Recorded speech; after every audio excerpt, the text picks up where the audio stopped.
Prime Field. Welcome to Prime Field. Today we're diving into the dramatic roster changes facing South Carolina women's basketball heading into next season. Dawn Staley's powerhouse program has been rocked by several unexpected transfers that have significantly reshaped their roster. The Gamecocks, fresh off their national championship success, now face the challenge of rebuilding after losing key contributors across multiple positions. The transfer portal has been particularly active for South Carolina this offseason, with several standout players choosing to continue their careers elsewhere. These departures will force Coach Staley to rethink her strategies and potentially look for replacements through the transfer portal herself. While adding Te-Hina Paopao, the nation's leading scorer, provides some offensive firepower, the overall roster turnover raises significant questions about team chemistry and continuity. Let's examine each major departure individually and analyze what it means for the program moving forward.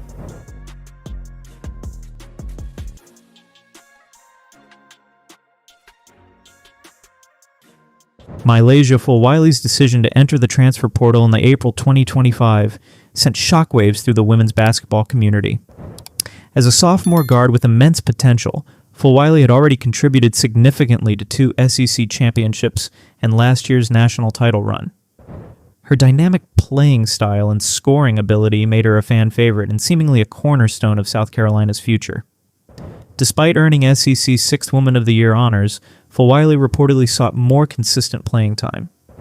Coming off the bench, she still managed to average an impressive 11.7 points, 2.8 rebounds, and 2.0 assists per game during her sophomore campaign. Her scoring punch and ability to create her own shot made her invaluable during critical stretches of games. What makes Fulwiley's departure particularly interesting is the timing, especially considering South Carolina's addition of Te-Hina Paopao, the nation's leading scorer. Was Fulwiley concerned about her role potentially diminishing with Paopao's arrival? Did she see an opportunity elsewhere to be the primary option? Replacing Fulwiley's production won't be easy. Beyond the statistics, she brought an electricity and confidence to the floor that energized both teammates and fans. Her ability to hit clutch shots and create scoring opportunities in tight defensive situations was developing into a significant weapon for Coach Staley's squad.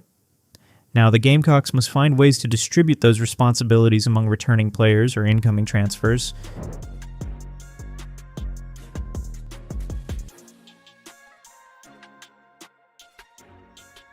The departure of post player Sakima Walker represents another significant blow to South Carolina's roster construction.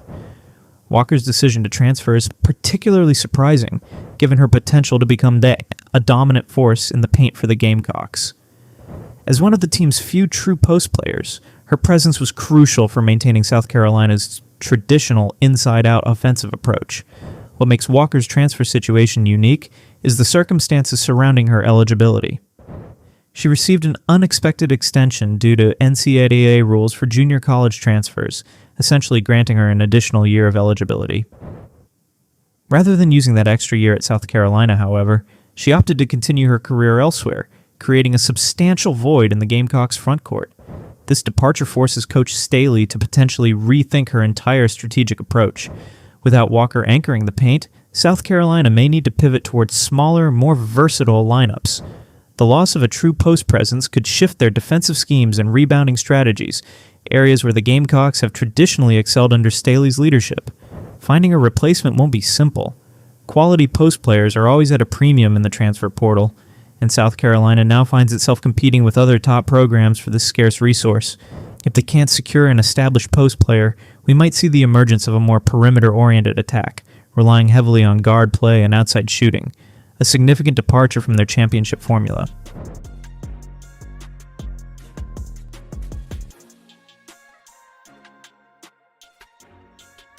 Bree Hall's entry into the transfer portal represents the loss of one of South Carolina's most reliable role players. While perhaps not generating the headlines of some of her teammates, Hall's contributions to the Gamecocks' success were substantial and multifaceted. Her departure leaves a gap that extends beyond simple statistics. As a versatile guard with length and defensive instincts, Hall provided Coach Staley with tremendous lineup flexibility. She could defend multiple positions effectively, often taking on the assignment of shutting down the opponent's most dangerous perimeter threat. This defensive versatility allowed South Carolina to employ various defensive schemes and matchups that kept opponents off balance. Beyond her defensive prowess, Hall had developed into a reliable three-point threat, stretching defenses and creating driving lanes for her teammates. Her basketball IQ and understanding of positioning made her valuable in both half-court sets and transition opportunities. Perhaps most importantly, Hall embodied the team-first mentality that has been a hallmark of Staley's most successful squads. Without Hall, South Carolina loses not just a player, but a cultural cornerstone, someone who understood and executed her role to perfection without seeking the spotlight. Finding players willing to embrace such roles is increasingly difficult in today's transfer-heavy environment. The Gamecocks must now identify players within their program who can step up and fill this crucial complementary role, or risk losing some of the defensive identity that has defined their championship runs.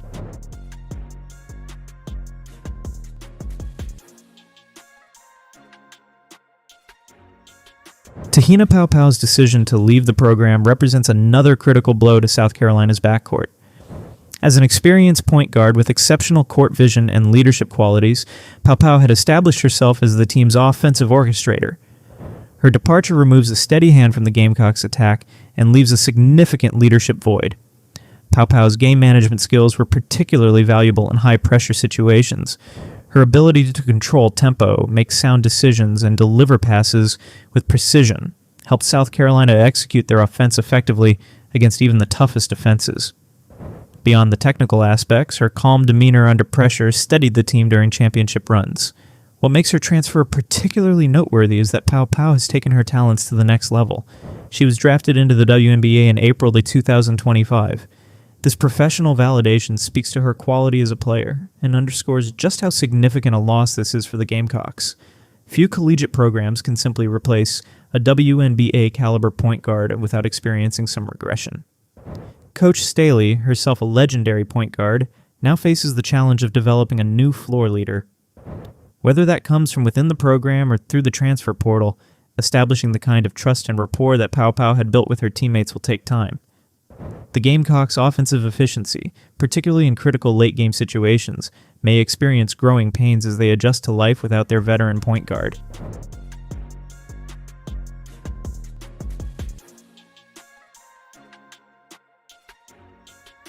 Perhaps the most shocking transfer of all was starting point guard Raven Johnson's decision to leave South Carolina. As the team's primary ball handler and on-court leader, Johnson's departure fundamentally alters the team's dynamics and creates enormous uncertainty about who will run the offense next season. Johnson had established herself as more than just a distributor. She was the extension of Coach Staley on the court. Her understanding of the system, ability to get teammates involved in optimal positions, and defensive intensity at the point of attack were cornerstone elements of South Carolina's success. Beyond the statistical contributions, Johnson provided the intangible leadership that championship teams require. What makes her transfer particularly concerning is the timing and lack of an obvious successor. Point guard play is often the difference between good and great teams, especially in tournament settings where every possession becomes crucial. Johnson's experience in those pressure-packed moments, knowing when to push tempo, when to slow things down, and how to get the ball to the right player at the right time, is irreplaceable in the short term. South Carolina now faces questions about their offensive identity moving forward. Will they seek an experienced transfer to fill this critical role? Might they elevate a younger player from within the program? Or could we see a complete stylistic shift toward a more balanced ball handling approach, with multiple players sharing responsibilities? The answer to these questions will likely determine whether the Gamecocks can maintain their position among the elite programs in women's college basketball.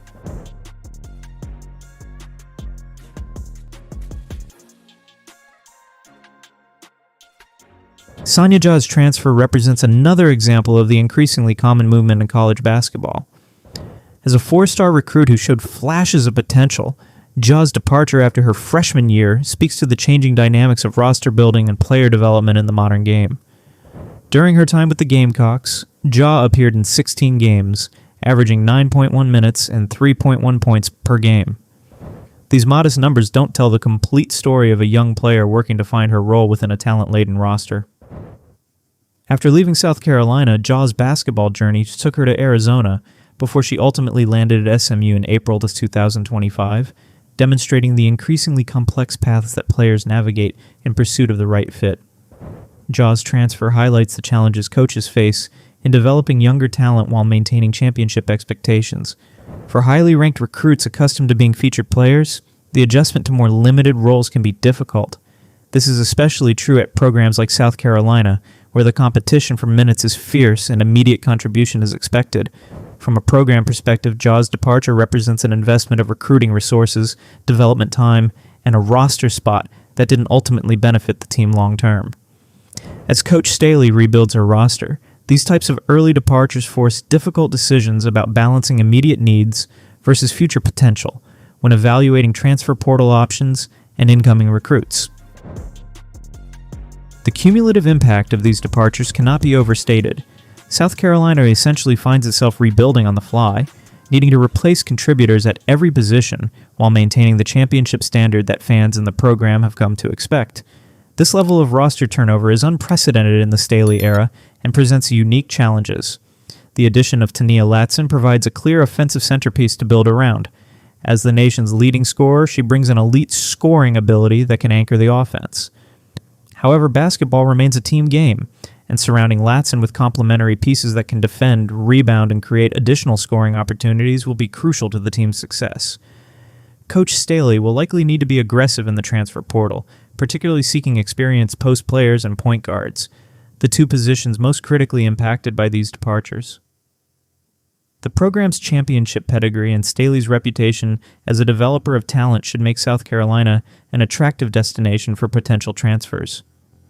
On a positive note, 3 departing players, Te-Hina Paopao, Bree Hall, and Sahnya Jah, were drafted into the WNBA in April in 2025. This professional success reinforces South Carolina's reputation as a program that prepares players for the next level, which should help in recruiting efforts despite the current roster uncertainty. The upcoming season will be a fascinating test of Staley's coaching acumen. Can she integrate new players quickly enough to maintain South Carolina's place among the elite? Will we see strategic adjustments to accommodate the changing personnel? Or might this period of transition lead to a temporary step back before the program reloads? One thing is certain, the college basketball world will be watching closely as one of the sport's premier programs navigates these uncharted waters. Prime Field